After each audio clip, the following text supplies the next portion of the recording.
មិត្តភ័ក្តិពីរនាក់បើកឆាកប្រយុទ្ធគ្នាក្រោយចំនួនដោយសារស្រីយុវជនពីរនាក់ជាមិត្តភ័ក្តិបានតោះតែងគ្នាពីរឿងដណ្ដើមស្រីរហូតលែងនិយាយរកគ្នាអស់មួយរយៈលុះពេលជនបង្កទៅបបួលម៉ាក់ភឿនដែលតមាត់គ្នាមកផឹកបាយជាគេបដិសេធទៅបង្កឲ្យមានចំនួនទាញកំបិតបាំងតោតដេញកាប់បណ្ដាឲ្យរងរបួសបង្កការភ្ញាក់ផ្អើលឡើងកាលពីវេលាម៉ោង 12:25 នាទីរំលងអត្រាឈានចូលថ្ងៃទី 5 ខែមិថុនាឆ្នាំ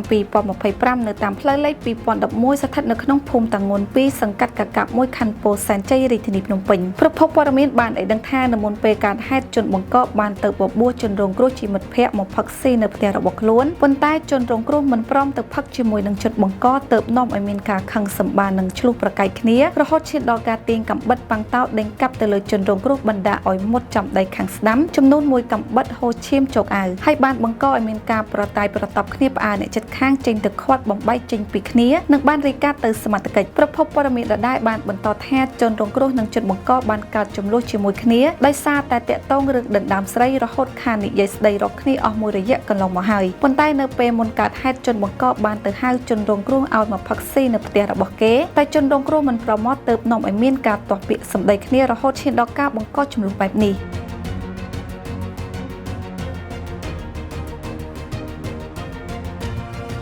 មន្ត្រីនគរបាលមូលដ្ឋានបានឲ្យដឹងថាជនបង្កឈ្មោះលឹមរតនាវិទូអាយុ20ឆ្នាំរស់នៅភូមិកើតហេតុរីឯជនរងគ្រោះឈ្មោះកែវរ៉ាត់អាយុ25ឆ្នាំមានមុខរបរធ្វើការនៅហាងលក់ម៉ូតូម្ដុំកំបោររស់នៅភូមិកើតហេតុជាមួយគ្នាក្រោយពេលកើតមានអំពើហិង្សាបែបនេះសមត្ថកិច្ចបានចោទទៅដល់នឹងកន្លែងកើតហេតុតែពួកគេទាំងពីរនាក់មិនបានប្តឹងផ្តល់គ្នានោះឡើយទើបសមត្ថកិច្ចគ្រាន់តែធ្វើលិខិតបដិសេធពាក្យបណ្ដឹងបន្ទាប់មកសមត្ថកិច្ចបានជូនពួកគេវិលត្រឡប់ទៅផ្ទះវិញរៀងៗខ្លួន